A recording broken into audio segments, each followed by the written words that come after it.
जब कोई शिप या वेसल समुद्र में होती है तो इसको सिर्फ समुद्री तूफान और ऊंची ऊंची लहरों से मुकाबला नहीं करना पड़ता, बल्कि कुछ और बहुत सख्त चैलेंजेस का भी सामना करना पड़ता है। और शुमाली पायलट्स इस काम के लिए दुनिया भर में मशहूर है। इंटरनेशनल मैरीटाइम ब्यूरो के अकॉर्डिंग हर साल शिपिंग इंडस्ट्री को 16 अरब यूएस डॉलर्स का नुकसान उठाना पड़ता है। इस नुकसान की वजह ट्रांसपोर्ट डिलेज भी है, लेकिन सबसे बड़ा फैक्टर पायरेसी पैदा करती है। शुमालियन पायलट्स के अटैक करने की सिर्फ चंद कंडीशंस होती हैं, जिनमें से एक है शुमालियन सी, दूसरे नंबर पर आता है गार्ड फाई चैनल और तीसरे नंबर पर सबसे इंपॉर्टेंट लोकेशन है गल्फ ऑफ एडन। वो तमाम शिप्स जिनको एशिया से यूरोप जाना होता है वो गल्फ ऑफ एडन को इस्तेमाल करके सुएज कैनाल के जरिए मेडिटेरेनियन सी में निकल जाती है।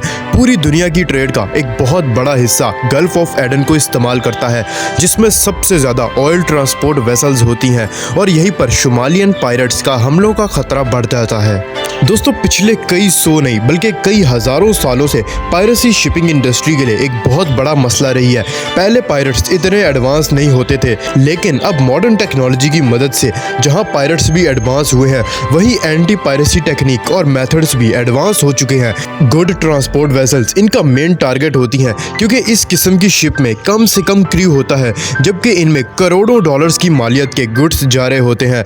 ज्यादातर पायरेट्स का टारगेट शिप के क्रू को मारना नहीं, बल्कि वो शिप पर अपना कब्जा जमाकर कैप्टन को किडनैप कर लेते हैं। ये फिर दूसरी शिप को हॉस्टेज बनाकर शिपिंग कंपनी से लाखों डॉलर्स की डिमांड करते हैं। ये एक दो नहीं बल्कि कई बोट्स में सवार होकर आते हैं, जिनमें पायरेट्स की तादाद हजारों में भी रिकॉर्ड की जा चुकी है। सबसे पहले तो ये वेसल के करीब पहुंचकर गोलियों से इनको डराते हैं ताकि वो शिप को रोक दें। याद रहे कि कैप्टन का काम सिर्फ शिप को एक जगह से दूसरी जगह लेकर जाना ही नहीं होता, बल्कि वेसल की सेफ्टी भी कैप्टन की जिम्मेदारी होती है। इसके बाद ये वेसल के ऊपर चढ़ने के लिए ग्रैपलिंग हुक्स का इस्तेमाल करते हैं। ऊपर चढ़ने के बाद सबसे पहले ये कैप्टन और क्रू को हॉस्टेज बनाते हैं, या फिर कई केसेस में तो ये पूरी वेसल ही किसी अननोन लोकेशन पर ले जाते हैं। एक बार करोड़ों की लागत वाली ये शिप इनके हाथ चढ़ गई तो इस बात की काफी ज्यादा चांसेस होते हैं कि शिपिंग कंपनी इनको कुछ लाख डॉलर्स देकर इससे जान छुड़ाए। लेकिन ऐसा भी नहीं है कि ये कार्गो शिप्स इन पायरेट अटैक से बचने की कोशिश ही नहीं करती, बल्कि आज के मॉडर्न शिप पायरेट्स के हमलों से बचने के लिए काफी ज्यादा एडवांस हो चुके हैं। जब किसी वेसल को खतरा होता है कि पायरेट्स इनके करीब आ रहे हैं, तो सबसे पहले इनको करीबी कोस्टल सिक्योरिटी अथॉरिटी को इन्फॉर्म करना होता है। उसके बाद कैप्टन वेसल की स्पीड बढ़ा देता है। स्पीड बढ़ाने की वजह ये नहीं होती कि पायरेट्स उन तक पहुंच नहीं पाएंगे, बल्कि तेज चलने की वजह से शिप्स इस तरह की वेव्स पैदा करती हैं, जिससे पायरेट्स की छोटी मोटी बोट्स को शिप के करीब जाने में काफी ज्यादा मुश्किल होती है। आज जब तक कोस्टल अथॉरिटीज वेसल तक पहुंचने और पायरेट से मुकाबला करती हैं, तब तक कैप्टन समेत तमाम क्रू मेंबर्स की ये जिम्मेदारी होती है कि वो जितना हो सके पायरेट्स का टाइम जाया करें। और इस काम के लिए कई एडवांस मेथड्स का इस्तेमाल किया जाता है, जिसमें नंबर 1 पर आता है वाटर कैनन्स। ये वाटर कैनन्स तकरीबन तमाम शिप्स में ही लगे होते हैं और ये पायरेट्स को रोकने के लिए सबसे इफेक्टिव मेथड समझा जाता है।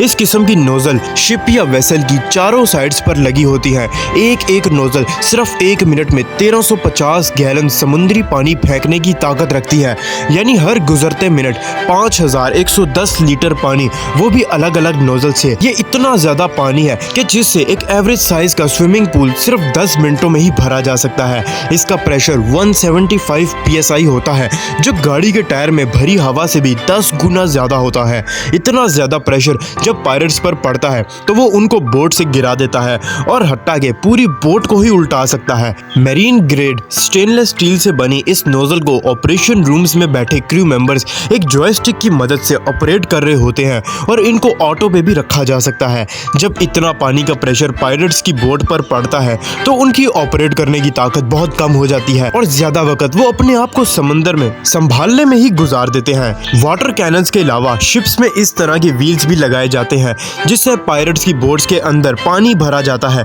जब पायरेट्स वेसल्स के करीब पहुंचने में कामयाब हो जाएं, तब इन व्हील्स को ऑन कर दिया जाता है। इसमें से निकलने वाले पानी की वजह से पायरेट्स की बोट्स में पानी भरता जाता है और बोट की स्पीड कम हो जाती है। ऐसी सिचुएशन में अंदर बैठे पायरेट्स को मजबूरन वेसल से दूर हटना पड़ता है। अगले नंबर पर आते हैं पी ट्रैप्स।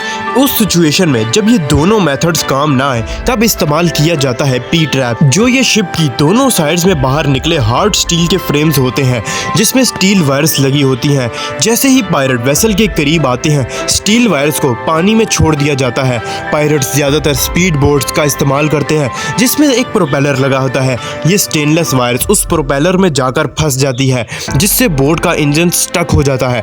पायरेट्स बोट के इंजन को स्टील वायर से छुड़ाने में लग जाते हैं और अल्टीमेटली उनका कीमती वक्त ज़ाया होता रहता है। इन कुछ मेथड्स की वजह से वेसल्स अपना बचाव इन समुद्री पायरेट से करती है और आगे भी उम्मीद है कि करती रहेंगी। अगर आपको मेरी ये वीडियो पसंद आई तो वीडियो को लाइक ज़रूर से करना। चैनल पर फर्स्ट टाइम आए हो तो चैनल को भी सब्सक्राइब करते जाना।